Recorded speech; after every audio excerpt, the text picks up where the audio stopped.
Selamat siang, jumpa lagi dengan Denok Ayu Novel. Bagaimana kabar sobat semua? Sebelum kita mulai cerita ini, ayo kita subscribe, like, komen, share dan nyalakan loncengnya untuk mendapatkan notifikasi terbaru ketika Mimin mengupload video barunya. Menantu terbaik bab 200 perubahan cuaca. Wajah Bai Zongwei langsung memucat ketika mendengar kata-kata ini, mengingat sensasi kesemutan barusan. Dia harus mengertakkan gigi, berjalan ke pintu kantor, turun dan berguling. Semua orang menyerah, jangan menghalangi Tuan Muda Bai. Lin Yu berjalan keluar dengan tangan di belakang punggungnya dan berteriak. Awalnya, dia tidak memanggil dan tidak banyak orang di seluruh rombongan yang memperhatikan situasi di ruang konferensi. Ketika dia berteriak, semua orang segera mengangkat kepala dan melihat ke sini. Hahaha. Melihat Bai Zongwei berguling dengan tangan di tanah, semua orang tidak bisa menahan tawa. Wajah Bai Zongwei memerah, dan keinginannya untuk mati telah hilang, tetapi metode Lin Yu masih sulit untuk berguling ke pintu, dan kemudian dengan cepat bangkit, dan melarikan diri seperti kelinci. Wajah Suekin menjadi merah karena tawa, tetapi segera mengubah wajahnya menjadi khawatir, dan berkata, Jiarong, seperti penjahat ini, jika kamu memperlakukannya seperti ini, dia pasti akan menemukan kesempatan untuk membalas dendam terhadapmu. Tidak masalah, ikan kecil dan udang seperti dia tidak bisa membalikkan gelombang apapun. Lin Yu menggelengkan kepalanya dan berkata dengan acuh tak acuh. Faktanya, yang dia khawatirkan bukanlah Bai Zongwei, tetapi Wei Yuheng. Dari nada telepon barusan, Lin Yu bisa mengatakan bahwa Wei Yuheng sangat tidak diinginkannya, dan bahkan bisa dikatakan dia memiliki pendapat yang bagus. Baik bagi orang lain untuk menjadi musuh bagi diri mereka sendiri.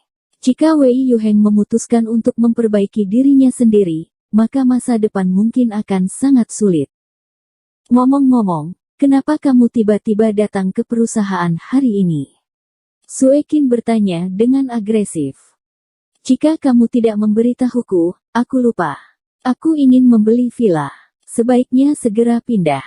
Aku tidak tahu apakah kamu punya kenalan sungguhan. Kata Lin Yu buru-buru. Anda benar-benar bertanya kepada orang yang tepat. Saya tahu bahwa ada real estate di distrik baru yang memiliki beberapa villa untuk dijual, tapi saya tahu bos mereka. Haruskah kita pergi dan melihatnya? Suekin tertawa.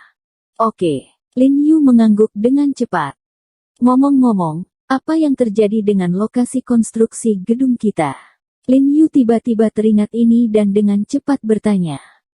Oh, Biro Pengawasan Keselamatan Kerja telah setuju bahwa kita akan mulai bekerja dalam setengah bulan. Suekin tersenyum agak lega.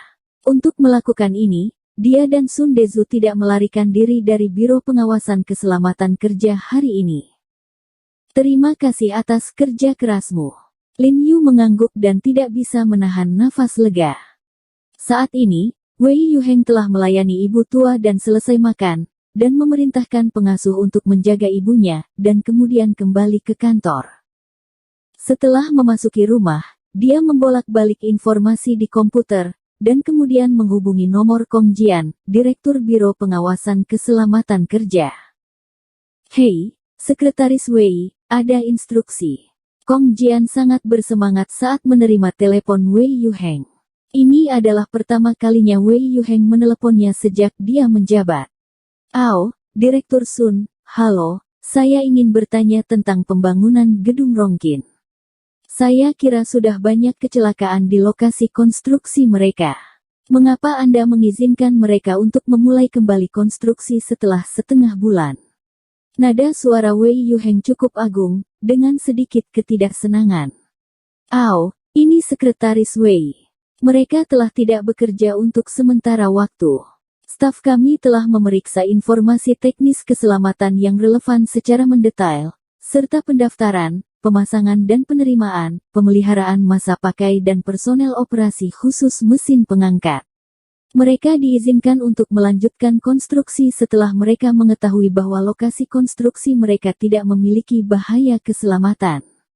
Sun Jian melaporkan dengan jujur. Karena pembangunan gedung Rongkin bukan perkara sepele, dia sendiri mengurus semua perizinannya, jadi saya ingat dengan jelas. Tidak ada bahaya keamanan. Tidak ada bahaya keamanan. 3 orang tewas, kata Wei Yuheng dingin. Sekretaris Wei, ketiga orang ini meninggal dalam sebuah kecelakaan.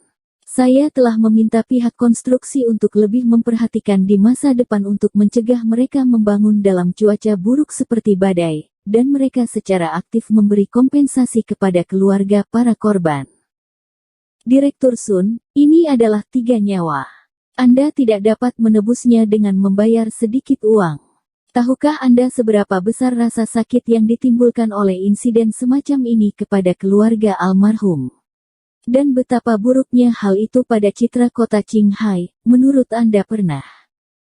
Wei Yuheng dengan dingin menyela kata-kata Sun Jian, cukup cemberut.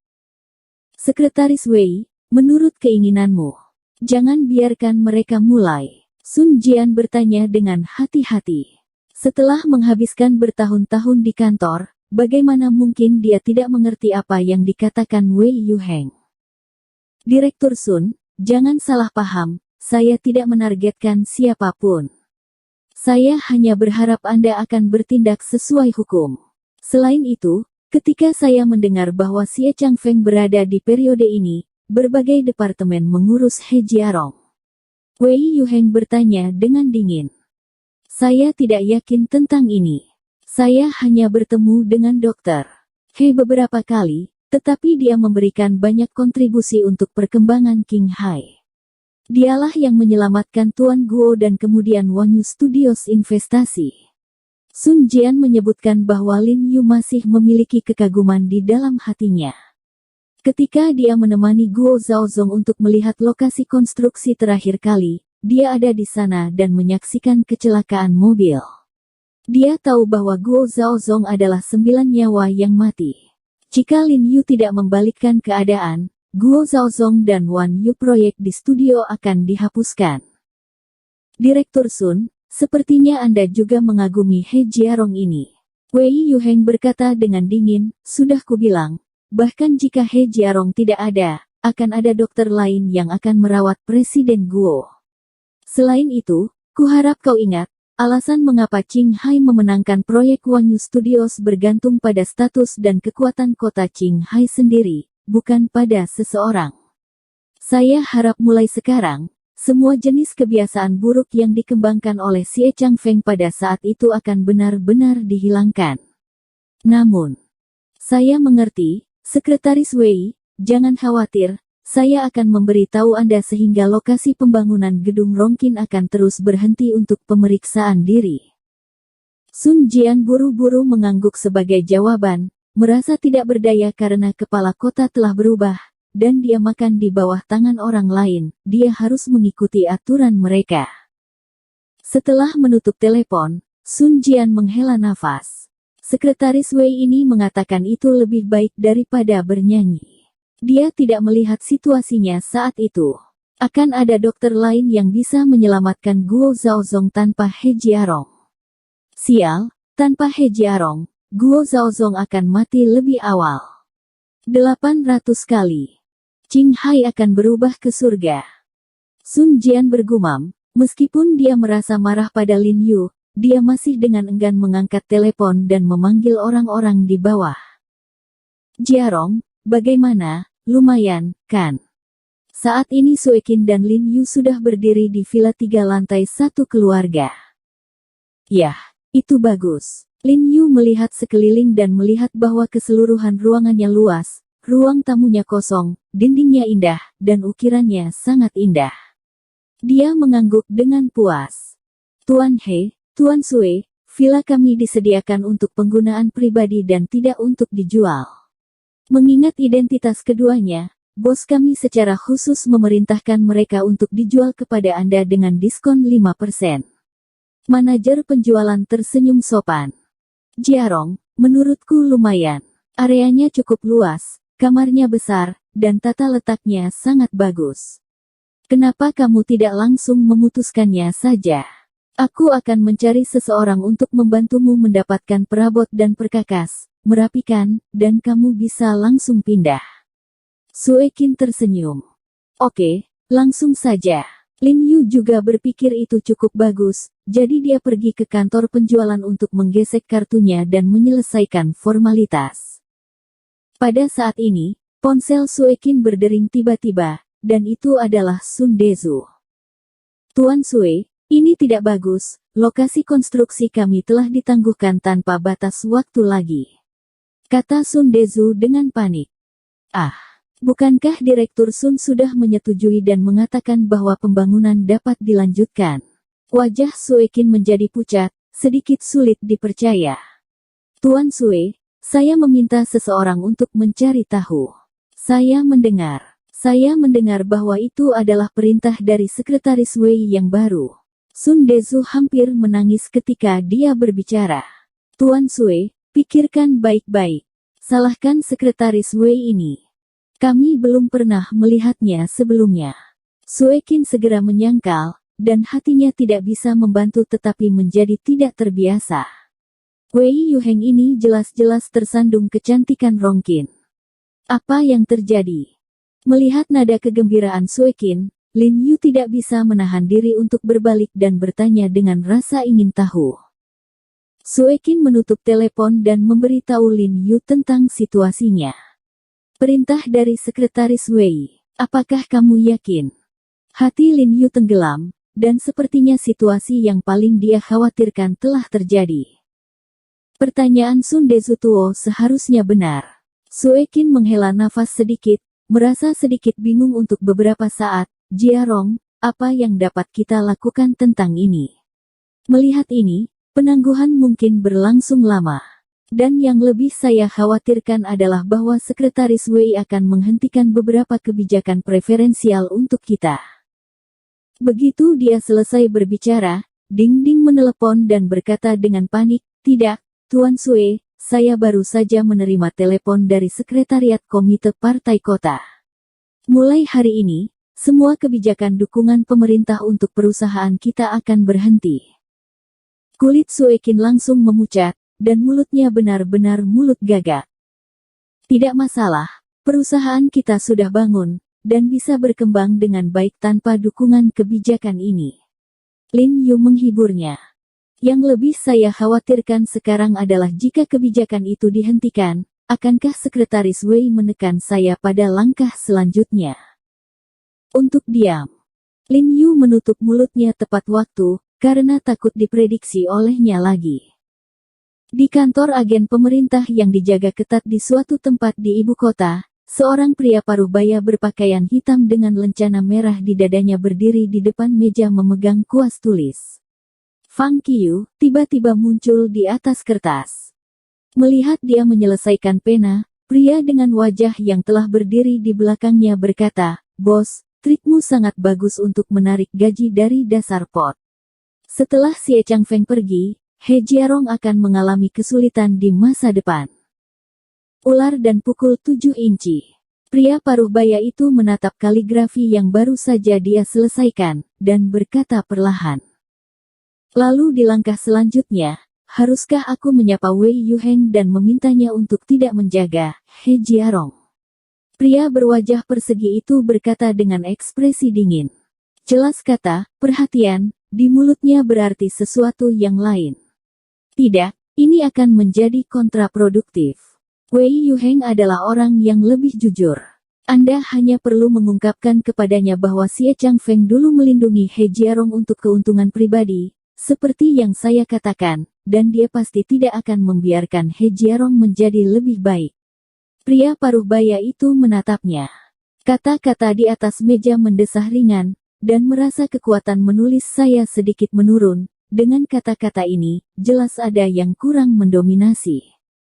Ya, lebih baik bos membuat langkah yang baik, mengenal orang dan memanfaatkan dengan baik. Pria berwajah persegi itu tersenyum menyanjung.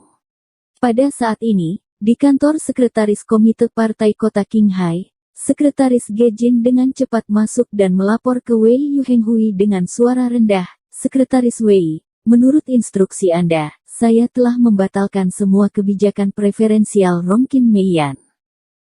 "Ya, Wei Yuheng mengangguk dan dengan cepat menulis sesuatu di kertas.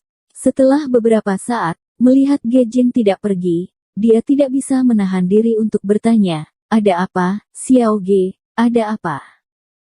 Sekretaris Wei, saya ingin bertanya mengapa Anda ingin mencabut dukungan kebijakan Rongqing Beauty. Anda harus tahu bahwa Rongqing Beauty memiliki momentum perkembangan yang baik. Tidak akan lama lagi ia akan menjadi raksasa kosmetik di Qinghai, dan bahkan seluruh raksasa kosmetik China. Itu juga akan memiliki peran utama yang sangat besar. Ge Jin bertanya dengan sangat bingung. Ketika dia bersama Xie Changfeng menganggap Rongqing Meiyan sebagai perusahaan dengan potensi pengembangan paling besar di kota Qinghai dan melakukan upaya besar. Dukung.